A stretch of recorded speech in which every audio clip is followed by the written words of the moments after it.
To install the rack link onto your Peltor headset, take the rounded washer that comes with the rack link and the spring and insert it, and then put the screw from the kit into it as well, and then set it aside for later.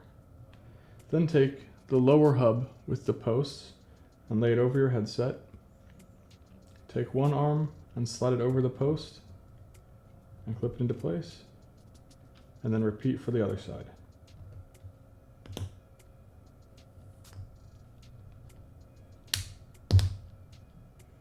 Then take the upper portion of the hub and put it over the posts. Then take your arm and put it on top. Take the small assembly you put together earlier and put it inside of that, and simply screw it into place. Once that's complete, just install it onto your helmet like regular.